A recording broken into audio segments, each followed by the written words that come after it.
दादोजी ने नक्शे के पश्चिमी हिस्से की ओर इशारा किया। यह है बीजापुर की आदिल शाही।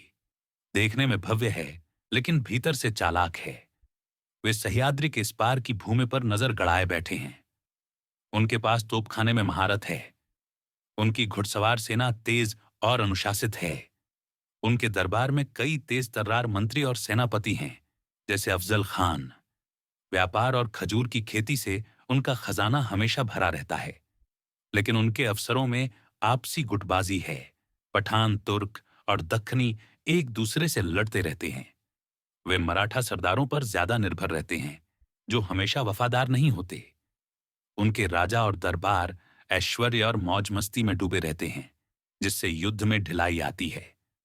दादोजी ने गंभीर स्वर में कहा, उनके सिपह सालार तेज हैं और फौज बड़ी है, लेकिन वे जनता का दिल नहीं जीत पाते। उनके लिए प्रजा सिर्फ कर वसूलने का साधन है। शिवाजी ने भौहें चढ़ाईं, तो क्या वे हमारे गांवों को भी लूट सकते हैं? दादोजी ने सिर हिलाया। हां, अगर हम सतर्क न रहें तो। आदिल शाही तलवार से जीतती है, लेकिन दिल से नहीं। यही उनकी कमजोरी है। फिर उन्होंने थोड़ा रुककर कहा, बीजापुर में तेरे पिता साहिब काम करते हैं, लेकिन याद रख, राजनीति में रिश्ते स्थायी नहीं होते। उनकी सबसे बड़ी कमजोरी उनकी अंदरूनी लड़ाई है। दादोजी ने फिर नक्शे के उत्तर पश्चिमी हिस्से पर उंगली रखी। यह है अहमदनगर की निजाम शाही। कभी यह दक्खन की सबसे मजबूत ताकत थी, लेकिन अब यह बिखरे हुए मोतियों की तरह है। चमक तो है, पर धागा टूट चुका है। इसका मराठा भूभाग पर गहरा नियंत्रण था और गांव-गांव तक असर था। इसके पास दक्खनी योद्धाओं की बहादुर और वफादार टोली थी।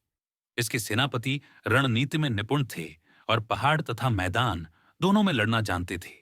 अहमदनगर और दौलताबाद जैसे मजबूत किले इसकी शक्ति का आधार थे। कमजोरी अब दरबार में ईर्ष्या और गद्दारी का जहर फैल चुका है।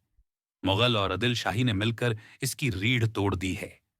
बचे खुचे किले एक एक कर इसके हाथ से निकल गए हैं। खजाना खाली हो चुका है, सेना बिखर गई है और जनता का भरोसा टूट चुका है। अब यह नाम मात्र की ताकत है, जो दूसरों के सहारे सांस ले रही है। दादोजी ने गहरी सांस ली।